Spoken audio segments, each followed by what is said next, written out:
croyance chrétienne, croyance religieuse, qui est basée sur Christ. Quand on dit chrétien, un croyant chrétien, donc tu as une doctrine, tu as une pensée, tu crois à la doctrine de Jésus-Christ. Alléluia. Mais croire seulement ne fait pas de toi en anglais on dit un follower, quelqu'un qui suit Christ. Alléluia. Quelqu'un qui peut manifester la puissance, l'autorité, la présence de Christ. Alléluia. Donc, ce matin, nous allons aller dans le livre des Actes et je vais lire quelques passages. Je vais essayer de résumer à cause du temps. Alléluia. Donc, on n'a pas besoin de lire, mais dans le livre des Actes, chapitre 1, à partir du verset 3, nous voyons que Jésus parlait aux disciples des choses concernant le royaume de Dieu. Et quand on continue à partir du verset 8, il leur dit, mais attendez à Jérusalem, restez ensemble et vous allez recevoir, lorsque l'Esprit viendra sur vous, vous allez recevoir une puissance et vous serez mes témoins à Jérusalem, dans la Judée, dans la Samarie et sur toutes les extrémités de la terre. Et il continue encore au niveau des Actes, chapitre 2, 3, où maintenant ils sont baptisés de feu. Où ils étaient dans la chambre haute et à un certain moment, un vent impétueux rentra et sur eux se déposent des lampes de feu. Et ils commencent à parler en plusieurs langues et les gens sont étonnés et disent comment voici des gens qui ne parlent pas notre langue mais qui sont en mesure de glorifier Dieu dans une langue que nous comprenons. Et Pierre prend la parole remplie du Saint-Esprit et dit non, nous ne sommes pas des gens qui avons pu. Alléluia. Ce que nous disons, c'est ce qu'avait dit le prophète Joël. Et il continue en parlant en disant oui, Jésus va venir parmi nous et après il sera sacrifié, mais le troisième jour, il va remonter en gloire. Et c'est ce même Jésus que vous avez sacrifié. Mais aujourd'hui, nous sommes là pour témoigner que tout ce qu'il avait dit va sûrement s'accomplir. Et ce jour-là, la Bible dit que plus de 3000 personnes qui ont entendu cette parole ont cru. Donc 3000 personnes, ce jour-là, ont entendu cette parole et ils ont cru. Et donc, je continue encore, et en ce moment, le Seigneur a commencé à faire beaucoup de miracles au milieu des apôtres. Des prodiges se manifestaient. Et la Bible dit que ces croyants étaient dans un même lieu. D'accord? Et ils partageaient leurs biens ensemble, et ils communiaient ensemble. Alléluia. Je vais ouvrir une petite parenthèse ici. Si le Saint-Esprit a permis que ces gens étaient d'abord ensemble dans un lieu et communiaient ensemble, c'est pour vous dire, mon frère, ma soeur, nous ne pouvons pas avancer comme Dieu le veut dans les œuvres du Seigneur si nous-mêmes nous ne prenons pas le temps d'être ton pied, mon pied, ton dos, mon dos, dans le sens où nous pouvons tout le tolérer. Je ne dis pas de t'ouvrir complètement à ton frère où tu vas, tu lui racontes tout. Ah, tu sais, moi, ça. Non. Pour rappel, mais je dis, être dans la mesure de pouvoir être un instrument pour bénir ton frère. Être celui qui tolère la présence de ton frère où tu viens avec ton frère, tu viens avec ta soeur dans un même lieu. Et la chose qui te préoccupe, c'est de voir tout un chacun prospérer et devenir la personne que Dieu a toujours voulu que tu sois. Alléluia. La Bible dit que les apôtres étaient ensemble. Et ils faisaient cela, et à cause de cela, beaucoup de prodiges, beaucoup de merveilles s'opéraient au milieu d'eux. Et la Bible dit encore au verset 41 que le Seigneur ajoutait chaque jour ceux qui devaient être sauvés. Mais ils étaient toujours ensemble dans un lieu qui aujourd'hui, si on peut appeler peut-être une synagogue, une église. Alléluia. Donc ils étaient dans ce lieu ensemble. Amen. Et je continue, on survole rapidement le livre des Actes. Et lorsqu'on va maintenant à partir du chapitre 3, le chapitre 3 parle maintenant il y a une petite nuance, où maintenant, ces prodiges, ces merveilles, ne se passent plus au milieu d'eux, ne se passent plus à l'église.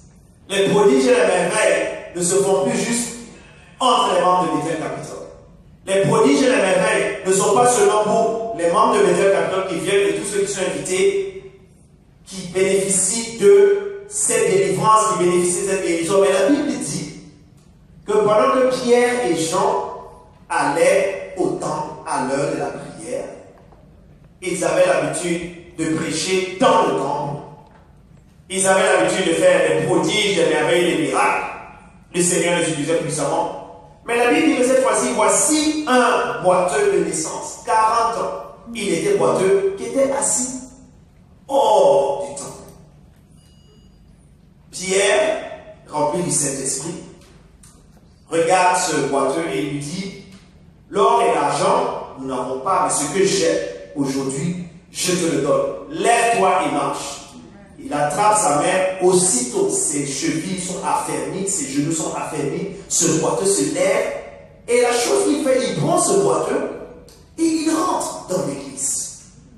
Et jusqu'à présent, les miracles à l'intérieur de l'église, mais voici maintenant que le Seigneur va un peu plus loin, il y a un miracle qui se produit en dehors de l'église, mais cette personne est amenée dans l'église. Quand je parle de dans l'église, nous sommes l'église, mais je vais dire un peu la synagogue. Alléluia.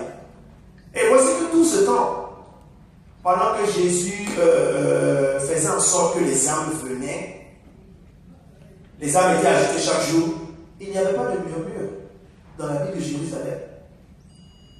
Mais dès que Pierre au travers de sa main, au travers de la puissance de Christ, a prié, et ce boiteux a reçu sa délivrance et sa guérison complète, la Bible dit qu'un murmure, des murmures ont commencé à s'élever dans la ville. Vous savez, lorsque le nom de Jésus est prêché ici, aucun policier ne peut venir essayer de me dire arrête de prêcher. Aucune autorité ne peut venir et te dire oh, ce que tu dis, ce n'est pas vrai, moi je ne suis pas d'accord si tu continues. Mais dès que tu sors, alléluia, dès que tu quittes la localité, dès que tu quittes l'environnement chrétien, dès que tu te retrouves confronté au monde, dès que tu te retrouves dans le monde et que tu établis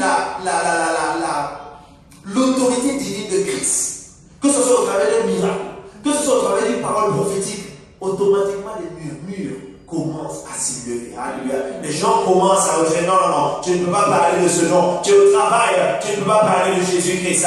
Tu es au travail, tu ne peux pas parler de Jésus-Christ. Tu vas visiter quelqu'un, non, ici, ce n'est pas le moment de prêcher parce que j'ai des amis qui sont là et tu sais, ici aux États-Unis, on parle de Dieu, tu ne peux pas mentionner Jésus parce que chacun a un Dieu, tu ne peux pas le faire. Donc dès que tu commences à sortir, soi-disant de la synagogue, de Bethel, capitale de l'enceinte, tu te trouves confronté maintenant à une résistance. Alléluia. Mais dis merci Seigneur. Merci Seigneur. Parce que toute chose concourt au bien de ce qui est Dieu. Rappelez-vous dans le livre des Actes, au chapitre 1, verset 8, le Seigneur dit, vous serez mes témoins à Jérusalem, dans la Judée, dans la Samarie et dans toutes les extrémités de la terre. Donc les voici d'abord les apôtres qui étaient d'abord dans la synagogue, des miracles s'opéraient. Le Seigneur, par son esprit, guide Pierre, et Pierre maintenant fait un miracle en dehors de la synagogue. Et maintenant, ça continue au verset, à partir du verset 4, où maintenant voici que les murmures se lèvent. Et on leur demande maintenant, mais par quel nom ou par quelle autorité vous avez fait ce miracle? Ils étaient dans la synagogue, aucune question. À propos de la puissance de Jésus, aucune question. À propos de quelle puissance utilisait. Mais voici que le miracle s'est produit en dehors. Et voici maintenant que les gens cherchent à savoir, mais qui est cette puissance que vous avez utilisée? Au travers de quel nom vous avez prié? Et on leur commande dans la suite du verset au chapitre 4, arrêtez de prêcher ce nom. Vous pouvez prêcher un autre nom. Vous pouvez prêcher quoi que ce soit, mais ce tumulte et ce remue-ménage, tout ça, arrêtez cela. Et ça, c'est le verset 4. Mes frères en Christ, mes soeurs en Christ, tant que tu ne deviens pas une, comment je vais appeler ça, une intoxication chronique pour le diable. Le diable n'est pas, si je peux dire, il s'en fout. Il n'a pas vraiment les regards sur vous dans le sens que tu es un chrétien, tu es un croyant, tu crois à la puissance de Dieu. Mais tant que cette puissance n'est pas démontrée, tant que le monde ne voit pas en toi quelque chose de fort, quelque chose de puissant qui terrasse le diable. Maintenant, tu vois maintenant que les murmures se lèvent et tu vois maintenant le diable, ah, attention, il y a quelque chose qui se passe ici, il y a quelque chose, il faut que j'intervienne. Et le diable encore va soulever des gens encore qui vont venir et essayer d'amener la persécution dans ta vie, la persécution dans l'église. Mais la Bible dit, soyez de bon courage. Parce que Jésus-Christ a victoire. Il a vaincu le diable. Et nous, il nous a donné cette autorité au travers du sang de Jésus-Christ. Parce qu'il dit que nous sommes plus que victorieux au travers du sang de Jésus-Christ. Et nous avons vaincu Satan par la parole de notre témoignage. Donc, lorsque Satan et son monde démoniaque, ces démons viennent auprès de toi, ils viennent contre toi, sache que le Seigneur Jésus-Christ, il est le même. Amen. Éternellement et aujourd'hui. Et en plus, j'ai oublié de parler de cette parenthèse, lorsqu'ils étaient dans le temple et qu'ils partageaient le pain et qu'ils partageaient le pain entre eux, la Bible dit que tous ceux qui venaient à Christ, leurs besoins étaient satisfaits. C'est pour te dire que tu peux avoir un besoin. Tu peux chercher un enfant. Tu peux chercher du travail. Lorsque tu t'obéis, lorsque tu t'abaisses et que tu obéis, tu t'humilies et que tu obéis, le Seigneur Jésus-Christ, alléluia, il est fidèle. Et ce matin, tu as peut-être un désir, tu as peut-être quelque chose dans ta vie, tu te dis peut-être Seigneur, mais qu'est-ce qui se passe? Les autres avancent, moi je recule. La tempête se lève et lorsque j'essaie de sortir des eaux, cette tempête d'abord est grandissante. Seigneur, quand est-ce que ces vagues vont s'arrêter? Seigneur, quand est-ce que j'aurai, Seigneur, ma percée financière? Quand est-ce que j'aurai mon enfant? Quand est-ce que je vais recevoir mon mari? Amen. Alléluia. Mais le Seigneur est fidèle. S'il a pu faire cela pour les apôtres, pendant que ceux-ci même étaient encore dans la synagogue, qu'est-ce qu'il va faire si maintenant ces mêmes apôtres se retrouvent dehors, dans le monde, en train de prêcher la parole? Je vous ai dit ce matin, croyants ou chrétiens, ou disciples de Christ. Alléluia. Donc voici maintenant, on continue dans le livre des Actes chapitre 5. Et voici que maintenant au niveau du chapitre 5, beaucoup de malades sont guéris au travers des apôtres. Donc ce n'est plus seulement Pierre qui guérit un boiteux. Mais maintenant il y a cette onction qui commence à se déverser dans la vie des apôtres où ils voient des multitudes venir au Seigneur à cause des prodiges et des miracles. Rappelez-vous qu'ils étaient dans la synagogue des prodiges et des miracles. Pierre fait un miracle en guérissant le boiteux. Et voici qu'il y a des remue, des murmures qui font que le Seigneur, d'une manière ou d'une autre, par sa souveraineté, relâche une petite dose de puissance encore pour dire ce que vous avez vu. Croyez-moi, vous n'avez rien vu d'abord. Vous pensiez que les apôtres étaient en train de faire des prodiges, des merveilles et des miracles. Je vais vous dire quelque chose. Ça, ce n'est que le début du commencement.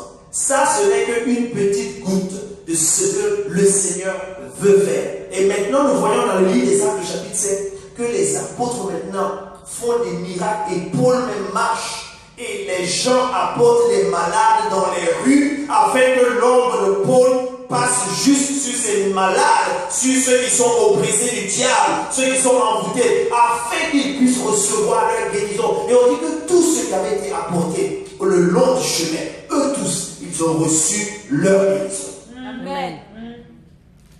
Ça, ce n'est plus une onction dans l'église. Mais ça, c'est une onction que le Seigneur commence à révéler, une onction qui se manifeste lorsque tu es dehors. Alléluia. Donc, est-ce qu'on se comprend? Jusqu'à présent, vous me suivez? Amen. D'accord. Alléluia. Et dans ce verset, dans ce chapitre 5, la Bible aussi dit que dans les villes voisines, les gens accouraient. Parce que lorsque tu entends que quelqu'un marche, et que son ombre même guérit les malades, ça se transmet Et dans les villes voisines, les gens maintenant commençaient à venir à Jérusalem vers les apôtres pour aussi recevoir la délivrance. Maintenant, la question que je pose, combien de personnes viennent à Bethel, capitale ici, pour recevoir leur délivrance? Beaucoup. Combien de personnes quittent l'Afrique, quittent le Canada, quittent les États-Unis, certains États, viennent ici aux États-Unis chaque année? Des bishops, des pasteurs, qui ont peut-être de plus grandes églises que nous, qui ont peut-être des ministères qui sont plus géants, mais ces gens quittent et abandonnent leur emploi du temps assez chargé et ils viennent ici s'asseoir, même pas dans leur propre building, dans une école comme nous, ils viennent ici s'asseoir pour recevoir quelque chose dans les récits before. Quelque chose qui a une substance, quelque chose qui a de la valeur. Parce que rappelez-vous que maintenant, le Seigneur parlait des choses concernant le royaume. Et lorsque ce que tu fais concerne le royaume, il y a une certaine onction, il y a une certaine, comment on dit ça, flavor, un certain parfum prophétique qui attire, alléluia, ceux qui veulent vraiment travailler pour l'avancement du royaume. Les gens viennent ici tout le temps pour comprendre pour leur délivrance.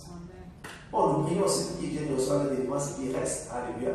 Mais nous ne voulons pas les arracher d'une autre église. Mais disons qu'il y a quelque chose ici que le Seigneur fait. Il y a quelque chose de très grand que le Seigneur fait ici.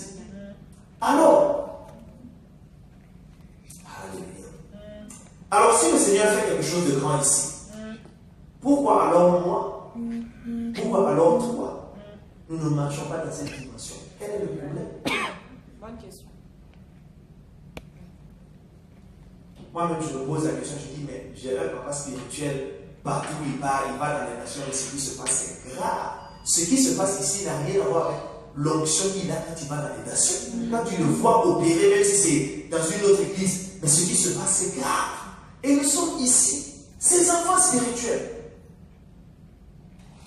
La Bible dit que l'huile coule de la tête. Ça descend. Mais qu'est-ce qui se passe en nous? Pas croyants, mais nous qui aspirons à être disciples, qui prions constamment, qui prions même pour la délivrance de certaines personnes, nous nous rendons toujours compte que cette onction-là ne s'est pas encore déversée complètement. Beaucoup pensent que cette onction peut venir du jour au lendemain. Ici, dans le livre des Actes chapitre 6, on va parcourir rapidement et je finis dans le livre des Actes chapitre 9.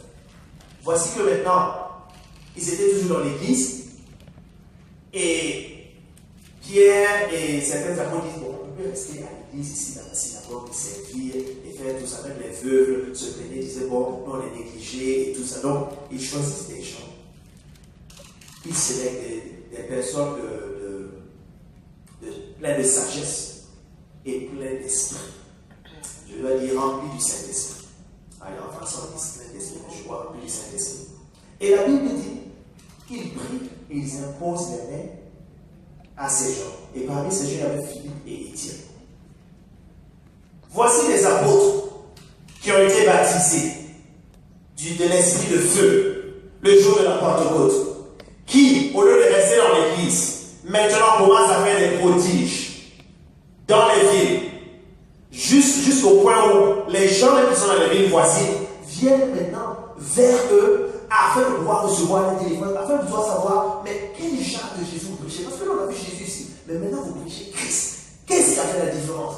Et voici maintenant que ces mêmes apôtres disent, ok, maintenant que je crois que le Seigneur a avancé et a déposé une onction nouvelle dans la vie de ces apôtres, maintenant ils ne sont plus dans l'église, mais ils font des prodiges et des merveilles dehors. Les apôtres disent, ok, je vais prier pour vous, pour Philippe et Étienne et d'autres disciples. Et nous, on va aller faire l'œuvre de Dieu. Mais vous restez ici, occupez-vous de l'église. Voici ce qui se passe. Lorsque tu adhères et que tu acceptes l'esprit qui règne, je prends maintenant Bethel Capital dans cette maison. L'esprit qui est sur ton pasteur. Il y a un certain déposit qui se fait en toi où Étienne, on a prié pour lui. Étienne est supposé rester à la synagogue, s'occuper des veuves, s'occuper des femmes. Tu lis tout le verset 7. Il y avait des grands prodiges, des grandes merveilles, des miracles extraordinaires qui se produisaient autour et à travers Étienne, que même cette fois-ci on dit non. Les autres on les a chassés, mais lui il faut qu'on le tue. Ils ont attrapé Étienne, ils ont lapidé Étienne à mort et Étienne le regardait et dit Seigneur, pardon, ne mets pas ce mal sur eux. Pardon, ils sont en train de me lapider, mais que cette malédiction ne tombe pas sur eux. Voici quelqu'un qui était supposé être dans la maison, qui était supposé s'occuper des vœux, qui était supposé servir dans la synagogue. Mais parce qu'on a prié sur lui, le même esprit qui reposait sur les disciples, maintenant le touche, se saisit de lui. Et voici maintenant Étienne qui fait des prodiges au niveau où c'est un dérangement, une intoxication chronique pour le diable, qui se lève encore contre Étienne au point où il est lapide. Et ça ne suffit pas. Mais voici le Seigneur, la souveraineté du Seigneur. Le Seigneur dit, je vous établis comme witness, témoin, à Jérusalem, dans la Judée, dans la Samarie. Mais pourquoi vous voulez rester à Jérusalem? Le Seigneur permet qu'il y ait un peu de commotion, qu'il y ait un peu de comment on appelle ça encore? Des tribulations. Et voici aussi Philippe qui se retrouve tout à coup sous un brusquement. Il se retrouve dans la ville de Samarie. Et regardez dans le chapitre 8 ce que le Seigneur fait au travers de Philippe. Philippe qui était un diacre. On a prié sur lui, les apôtres ont prié, et les apôtres leur dit reste ici avec Étienne, avec les autres, et on occupe-toi de ceux qui ont été sauvés, de ceux qui ont cru, les croyants, ceux qui ont cru. Reste ici et occupe-toi d'eux. Philippe se retrouve en Samarie, et maintenant ce n'est plus qu'une onction qui guérit les malades seulement dans un endroit bien précis où on amène les malades. Non, non, non. Maintenant, il a une onction qui est sur lui où il va dans une ville entière. Imagine, tu te lèves et tu vas dans la vigilie. Toute la vigilie est dessous.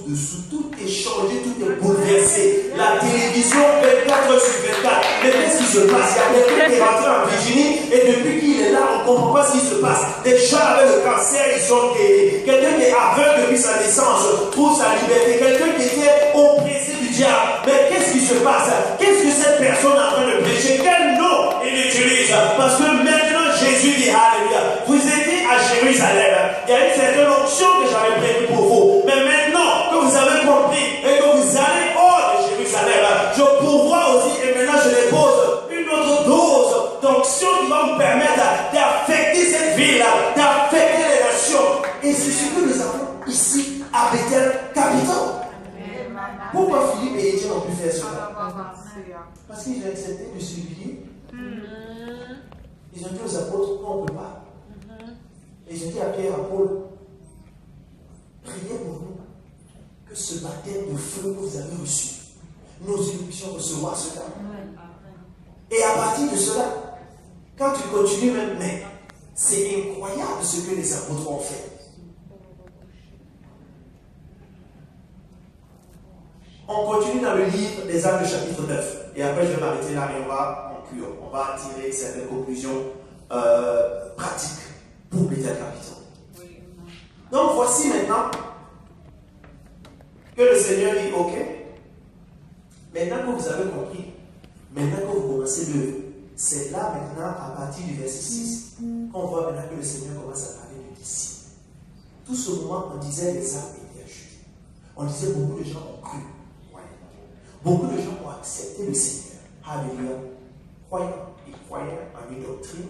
Ils croyaient effectivement que Jésus-Christ est le Seigneur, que Jésus-Christ est capable parce qu'ils voyaient les miracles qui se faisaient, les prodiges qui se faisaient. Maintenant, la Bible parle de disciples. Tout à coup, il y a un changement qui parle et qui dit un disciple, qui introduit la notion de disciple. Et un disciple, c'est une personne qui accepte et qui assiste à la propagation de la doctrine de quelqu'un. Donc, si tu es un disciple de Jésus, ça veut dire que tu acceptes et tu participes. Tu assistes à la propagation de la doctrine de Jésus-Christ. Quand tu as dit participer, ça veut dire que tu deviens une partie intégrante. Ce n'est plus maintenant que tu parles, tu as la foi en Jésus. Parce que la foi en Jésus, tu regardes Jésus, Jésus peut faire. Tout le monde croit, Jésus est capable, rien n'est impossible avec le Seigneur Jésus-Christ. Il a guéri les malades, il a ressuscité les morts. Si tu crois aujourd'hui, Jésus va le faire. Mais il y a une autre dimension où maintenant tu arrives tu reçois la foi de Christ. Où maintenant, ce n'est plus ces choses que moi je dis, mais ces choses même, lorsque je déclare, reçois ton enfant, reçois ta délivrance, ces choses viennent à se manifester. Et c'est là que le Seigneur voulait les amener. Le Seigneur dit, sortez de Jérusalem. Alléluia. Parce que Jérusalem, je ne peux pas démontrer vraiment ma puissance. Alléluia. Parce que moi, ma puissance, le monde ne peut pas me contenir. Donc, lorsque vous restez à Jérusalem, lorsque vous restez ici à Bethel-Capitole, il y a une puissance que je vais déverser en vous que je ne peux pas faire. Parce que ma puissance déborde même et va au-delà de d'ici. Mais lorsque vous acceptez, vous vous humiliez, alléluia, et vous décidez de sortir, d'aller dans la Virginie, d'aller dans le Maryland, vous décidez, je vais en vacances. Mais lorsque je vais en vacances, Seigneur, tu sais que cette nation a besoin de toi. Tu sais que les âmes ont besoin de ça, et les âmes ont besoin de toi. Seigneur, je suis là, utilise-moi, afin que le monde entier sache que tu es Seigneur. Seigneur, utilise-moi, et que les délivrances se passent. Utilise-moi, et que les malades soient guéris. Utilise-moi, Seigneur, même si je veux pour visiter cette nation, Seigneur, parce que je suis là, la présence de Dieu est avec moi. Et là où la présence de Dieu est, la délivrance s'opère. Dans la présence de Dieu est, les miracles s'opèrent. Dans la présence de Dieu est, il y a le salut. Alléluia. Amen. Il y a le salut. Et le Seigneur dit, mais ces gens sont des gens qui ont compris. Ils ont compris ce que je voulais qu'ils fassent. Maintenant, le Seigneur est en train d'accomplir ce qu'il avait dit dans le livre des Actes, chapitre 1, verset 1. C'est le moment de la Pentecôte. La Pentecôte, c'était le week-end passé. Si nous ne mettons pas, comment on dit ça encore, nous n'entrons pas dans ce mouvement qui est en train de se produire dans le spirituel. Non, nous allons entrer, nous entrons. Amen. C'est ce que le Seigneur dit. Donc souvent ça prend du temps, mais nous entrons dans ce mouvement. Alléluia. Donc le Seigneur maintenant dit, ok, comme ils ont compris maintenant, voici qu'ils sont sortis de Jérusalem, voici que maintenant Philippe est parti dans la Samarie, il a fait tout ça. Maintenant, la deuxième dose d'onction. Le Seigneur dit, ok, maintenant, je leur vais donner une dose pour l'onction de masse. Délivrance. L'onction pour délivrer des masses. L'onction pour sauver des masses. Maintenant, ce que je veux faire, alléluia, moi-même, parce qu'il prie maintenant, il cherche à ce que les nations soient délivrées. Moi-même, maintenant, dans ma gloire glorieuse, je vais commencer à arrêter des gens en esprit. Je vais commencer à arrêter le président Obama en esprit. Le président Obama va dire à partir d'aujourd'hui, je suis le président, que vous le voulez ou pas. Aujourd'hui, je décrète que cette nation est une nation qui glorifie le Seigneur Jésus-Christ. Je décrète qu'aujourd'hui, même dans les écoles, les gens maintenant, avant de commencer l'école, vont élever le nom de Jésus-Christ. Et c'est ce qu'il a fait. Saül était quelqu'un de farouche. Saül était quelqu'un de barbare. Mais le Seigneur dit, ok, parce que les gens maintenant ont compris leur mission. Moi maintenant, je vais entrer même dans l'équation. Je vais moi-même arrêter Saül. Personne ne va prêcher à Saül. Personne ne va lui apporter la nouvelle. Mais maintenant, j'ai besoin de prendre ma présence et de l'amener dans les nations. Saül était en train de bâtir à Damas. Aucun des apôtres n'était sur la route de Damas. Donc le Seigneur maintenant se lève et lui, il arrête Saül.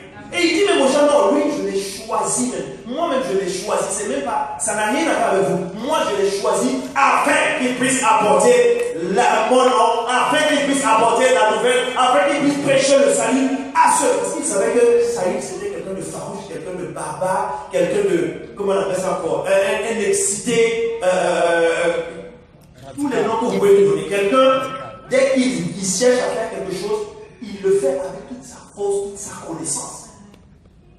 Donc le Seigneur maintenant commence à arrêter les gens. Il arrête Saül. Saül va à Damas pour couper court. 3 jours après, il reçoit sa vue. Et lorsqu'il rencontre le Seigneur Jésus lui dit, mais pourquoi tu me persécutes? Pourquoi tu me persécutes? Vous imaginez, à cause de notre obéissance ici à Bethel-Capitole, parce que nous sommes dans la capitale du monde, nous nous soumettons à l'esprit qui est au-dessus de pasteur Moussa. Nous nous soumettons et nous avons un esprit, c'est largement qui n'est pas seulement la localité de cette église, qui n'est pas seulement d'ici. Mais tu vois dans ton esprit que non, le Seigneur m'a appelé à faire de grandes choses. Le Seigneur m'a appelé à passer de l'état de croyant en Christ, à passer de l'état de croyant à l'état de disciple. Et lorsque tu élargis ta pensée, tu élargis ton esprit dans ce sens, même si je suis ici, de manière pratique, il y a ma famille qui ne connaît pas le Seigneur. Je commence par ma own Jérusalem, ma propre Jérusalem. Je vais à la maison, j'ai des parents qui sont ici. Je vais les visiter. Seigneur, tu dois faire quelque chose. Lorsque je rentre, Seigneur, tu dois faire quelque chose. Et lorsque tu commences à avoir cette vision, tu commences à voir le Seigneur. Il y a des multitudes. Ta Jérusalem sera transformée. Mais ta Jérusalem ne s'arrête pas là. Tu dis maintenant, Seigneur, lorsque je vais dans le parking prendre la voiture, la personne qui a à côté de moi, il doit sentir le feu. Il doit savoir que quelque chose se passe. Il doit me regarder et dire non, le Dieu que tu sais là, il y a quelque chose que je ne comprends pas. Mais aujourd'hui, je sais que j'ai besoin de ce Dieu parce que je traverse des moments difficiles, je traverse des situations difficiles. Et je sais parce que ton Dieu me l'a révélé. Ton Dieu me l'a révélé pendant que je dormais. J'ai reçu cette vision où le Dieu que tu sais m'a dit, va et parle à cette personne parce que cette personne a la solution. Alléluia. Et cette personne qui est devant toi, ok. J'ai eu à faire beaucoup de choses, mais je suis fatigué de ta part. Aide-moi. Et je sais que tu peux prier et le Seigneur va faire quelque chose. Et le Seigneur va toucher cette personne. Alléluia. Amen. Et on continue encore et voici la même chose qui se passe avec Saül. Saül va dans la synagogue, il commence à prêcher. Il commence à prêcher à un point où ça amène encore la confusion dans la ville de Damas. Les gens sont éblouis, les gens ne comprennent pas. On décide de le tuer. Voici Saül qui se retrouve automatiquement sur la route de Tarse. Et voici le même processus qui commence encore, le même processus. Et le Seigneur qui va faire des choses grandioses avec Saül et au travers de Saül. Amen. Frères et sœurs Christ, nous sommes appelés, tu es appelé à passer de l'état de chrétien, de croyant, à un disciple. Amen. Il y a des classes qui sont disponibles ici qu'on appelle Foundation Class, des classes qui vont affermir ta formation. Il y a des cours de délivrance qui sont donnés ici qui vont te permettre de comprendre la délivrance, de comprendre l'importance de prier et de permettre à certaines personnes qui sont liées, affligées par le Seigneur Jésus-Christ de recevoir la délivrance. Il y a des prédications qui sont données ici pour te faire comprendre que la chrétienté ne se limite pas à moi seul et moi-même, mais la chrétienté est c'est un instrument, c'est un don que le Seigneur nous donne de pouvoir marcher et aller dans les nations, aller dans ma communauté, aller dans ma famille et délivrer tous ceux qui sont opprimés. Lorsque tu élargis ta pensée comme ça, lorsque tu élargis ton esprit comme ça, tu vas te rendre compte que le Seigneur commence à travailler avec toi à un niveau où les nations même seront élues. Ce que le Seigneur va faire au travers de toi va affecter et bouleverser d'ici. Je vous dis que les temps sont mauvais. Il est temps qu'on se réveille. Il est temps que le Seigneur mette une dose en nous qui, partout tu te trouves, quel que soit ce que les gens disent, tu commences à parler. Tu parles du Seigneur Jésus-Christ. Et le Seigneur Jésus-Christ, qu'est-ce qu'il a fait aux apôtres? Parlez de moi, c'est tout. C'est pas toi qui le fais. Invite les gens à venir au service francophone. Parle de ce que le Seigneur est en train de faire à Peter. Alléluia. Ce n'est pas toi qui dis, mais moi je te dis quelque chose. Le Dieu que je sais. Tu sais, quand je me préparais, Justine m'a donné quelque chose, elle ne savait pas. Elle priait, il faut prier pour moi parce qu'on m'a dit ça à 17h, je dois vraiment prier. Elle priait. Notre niveau de foi baisse au point où nous, en tant que chrétiens, c'est seulement Pierre, Paul, les disciples, Pasteur Moussa et certaines personnes qui peuvent faire des prodiges et des merveilles dans cette saison. Tu es un candidat idéal. Amen. Pour faire cela, je suis un candidat idéal. Amen. Frère, allez, le Seigneur, au travers de toi, fait délivrer des multitudes. Amen. Il y a des gens qui attendent que tu te lèves pour qu'ils reçoivent la délivrance. Il y a des gens qui attendent que tu te lèves pour qu'ils reçoivent le guérison. Des gens qui attendent des nations même entières qui sont là, qui sont dans l'agonie spirituelle. Ils sont liés par le diable. Mais c'est toi seul qui peut aller dans cette nation. Et secouer cette nation parce que le Seigneur voit ton cœur, il sait que cette personne vraiment a voulu quitter maintenant de l'état de chrétien pour venir un disciple. Et moi, ce que je veux faire maintenant, je vais mettre cette dose d'onction dans cette personne. Alléluia. Une dose d'onction qui va faire que tout genou sur la terre, que tout genou dans les cieux, que tout genou dans tout le monde entier, quels que soient les icônes, quels que soient les dieux, quels que soient les faux dieux, quel que soit le nom qu'on leur donne, tous ces genoux de Jésus-Christ vont fléchir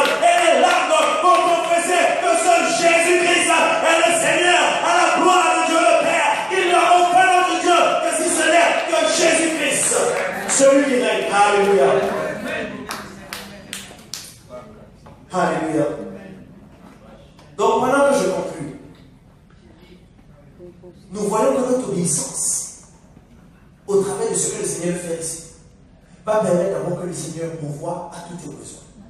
Les apôtres étaient dans la maison, parce que tu fais dans la maison ici, il y a une onction spéciale qui va te permettre, alléluia, que le Seigneur a des besoins pour pouvoir subir à tes besoins. Nous voyons que maintenant, lorsque les apôtres ont décidé, alléluia, et le Seigneur a permis, et Satan pensait qu'il avait la même mise sur eux, il dit, ok, vous pensez que vous venez prier, vous faites des délivrances ici à Bethel, vous faites tout ça. Attendez, vous allez voir ce que je vais faire. Mais c'est dans le nom du Seigneur qui sortent.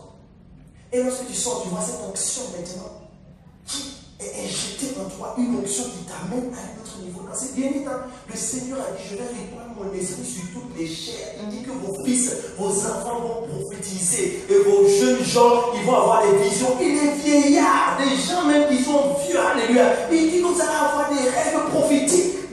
Il est prêt. La saison est là. Maintenant, à quel stade toi tu te trouves? Est-ce que tu te trouves au stade où tu viens seulement et tu chauffes les bancs chaque dimanche et tu repars à la maison? Mercredi, c'est plus difficile pour le travail. Vendredi, je suis un peu fatigué. Dimanche, je viens à l'église. Si je viens, service commence à 8h30. Mon pasteur pour l'air dit, je me trémousse. J'aime ce mot là, je me trémousse nonchalamment à 8h45 et je viens à la maison. Au moins j'ai écouté un serment, je vais à la maison, je suis content. Frères et sœurs en Christ, moi-même ce message c'est pour moi, moi j'oublie ce message pour moi d'abord. Il est temps que nous puissions lever. Si tu te trouves, quelle que soit la catégorie, si tu te trouves dans la catégorie, tu viens chaque jour, c'est les bancs que tu chauffes. Donc il faut que tu passes à un autre niveau où à partir de maintenant tu vas être assidu au cours de l'affermissement de la foi. Tu vas de temps en temps, quand tu lis, nous savons que souvent on n'a pas le temps, mais de temps en temps faire l'effort sur toi pour venir à certains cours de délivrance pour apprendre. Fais, investis dans les CD, achète pour pouvoir recevoir vraiment l'esprit qui est derrière ces paroles. Fais ce que tu as fait pour passer de cette étape de pas chauffement, mais c'est pas nous, hein. Ça c'est pas nous. Nouvelle personne qui vient. On va lui dire, tu passes de l'état de chauffement à quelqu'un au moins qui commence à être utilisé dans le royaume. Et après cela, maintenant, tu commences toi-même à inculquer. Les apôtres ont prié pour Étienne. Ils ont prié pour Philippe. Et les Philippe et Étienne ont fait de plus grandes choses. Le Seigneur dit, ce que moi j'ai fait, vous allez faire encore de plus grandes choses que ce que mon Jésus a fait. Alors ce matin, si tu te trouves dans une de ces situations, et tu décides, tu dis aujourd'hui, moi, en tout cas, je vais prendre la résolution. Seigneur, moi, je ne peux pas. Parce que, pour vous dire la vérité, avec notre propre oui, notre oui est rempli souvent de mensonges. Notre oui est rempli souvent de faiblesse. Mais quand tu dis, Seigneur, aide-moi que je puisse vraiment faire ce que le Seigneur est juste et fidèle. Il va le faire dans ta vie. Il va délivrer ta famille. Il va bénir ton ministère. Il va t'établir des choses. Quelle que soit la situation dans laquelle tu te trouves, le stade. Si maintenant tu pries pour les gens sont délivrés. Tu vas, tu supervises une maison de prière. Mais tu veux aussi que le Seigneur t'amène au niveau maintenant où là tu es en mesure avec cette fonction d'affecter même les nations, d'affecter même une vie. C'est un stade aussi. Maintenant, si tu veux être au stade où maintenant, et je termine avec ça dans le livre des Actes chapitre 9. La Bible dit au verset 31 que l'Église était fortifiée et l'Église se multipliait. La croissance et la multiplication, la reproduction des disciples de Christ par le chrétien est importante et décisive pour cette et pour cette saison. Ce service a besoin de grandir. Ce service a besoin de s'élargir. Ce service a besoin d'affecter des multitudes, des nations. Et parmi nous, il y a des gens que le Seigneur a choisi spécialement, qu'il a amené ici, pour qu'ils reçoivent leur entraînement, pour qu'ils soient équipés, afin d'être relancés comme une bombe atomique et causés. Quel est le mot que j'ai utilisé avant? Une intoxication chronique au diable dans tous les niveaux, principauté, puissance, démons, règne de ce monde, intoxiquer son royaume chronique. Chronique, ça veut dire que ça ne s'arrête pas. C'est lorsque tu donnes un coup, ce coup répercute. Il y a des répétitions, le coup continue, le coup continue, le coup continue, le coup continue, et le coup ne s'arrête pas. Alors si tu te trouves dans quel que soit ce stade, lève-toi seulement, on va prier tous ensemble et nous allons clôturer. Alléluia.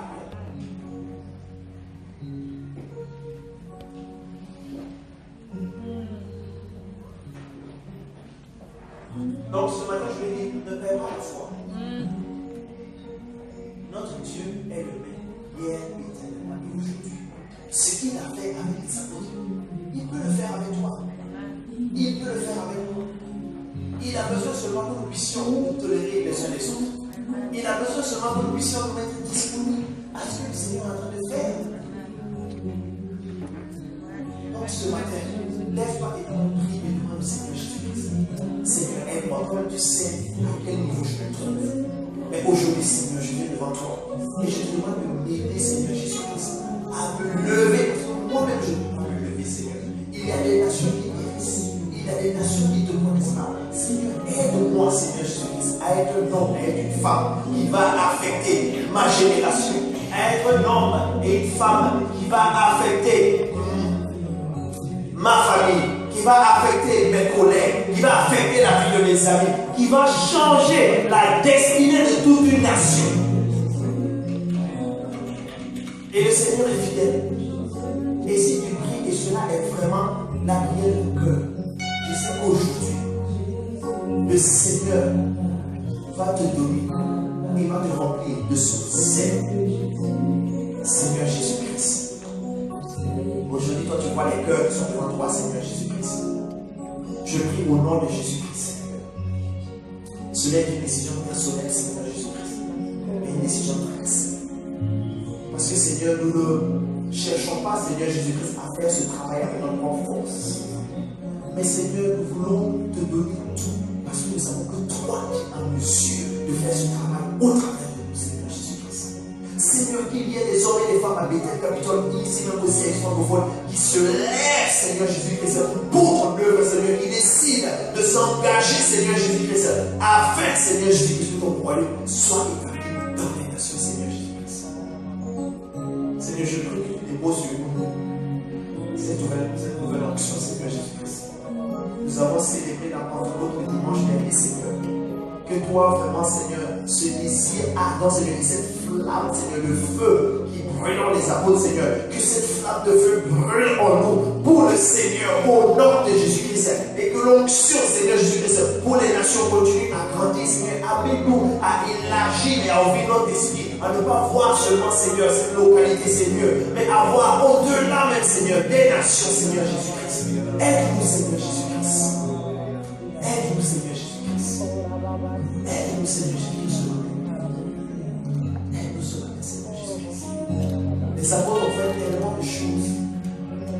Et Seigneur, aujourd'hui, nous sommes là. Nous n'avons pas choisi d'être ici dans cette église, mais tu nous as appelés ici. Et tu as permis que nous puissions être sous une onction que toi tu as appelée onction pour les nations, Seigneur Jésus-Christ. Seigneur, merci d'ouvrir nos cœurs afin que nous puissions recevoir, Seigneur Jésus-Christ, cet appel au nom de Jésus-Christ. Et aussi le Seigneur Jésus-Christ n'est pas quelqu'un qui envoie sans la provision. Il n'est pas quelqu'un qui équipe et qui t'abandonne où tu as des difficultés financières, où tu as des problèmes. Le Seigneur, lorsqu'il envoie, lorsqu'il équipe, il restaure et il nous voit. Donc nous allons prier aussi que tous vos besoins en Christ, quel que soit le besoin que tu as, élève-toi avec la foi devant le Seigneur. Nous allons tous prier ensemble. Ce matin, je sais que le Seigneur va te visiter. Je sais que le matin, le Seigneur va te toucher. Je sais que ce matin, le Seigneur va te visiter, te délivrer de tout ce qui peut ton péché, tout ce qui peut t'empêcher de te lever et de te servir à la dimension à laquelle il a toujours voulu que tu le serves. Seigneur Jésus-Christ, je te dis merci ce matin au nom de Jésus-Christ. Que toutes les chaînes, Seigneur Jésus-Christ, qui nous empêchaient de nous lever, qui nous empêchaient de te servir, qui nous empêchaient de quitter de cet état de croyant, quitter de cet état de chrétien, et maintenant devenir des disciples pour toi. Seigneur, nous-mêmes qui avons, où notre foi avait été à certains moments fragile, Seigneur, aujourd'hui, Jésus-Christ. Que tu pourvoies, Seigneur Jésus-Christ. Que là où nous avons été faibles, Seigneur, restaure-nous et relève-nous au nom de Jésus-Christ. Seigneur, pour ceux qui ont besoin de la guérison, de la délivrance, ce matin, visite-les au nom de Jésus-Christ. Seigneur, tu es un Dieu de miracles, tu es un Dieu qui peut tout. Seigneur, que ce matin, ta gloire descende et touche. Ce matin, que tous les foyers qui sont détruits soient restaurés maintenant au nom de Jésus-Christ. Que toutes les familles où la prière, alléluia, était faite. Seigneur, visite ces familles et maintenant qu'ils se lèvent dans la prière au nom de Jésus-Christ. Seigneur, que ceux qui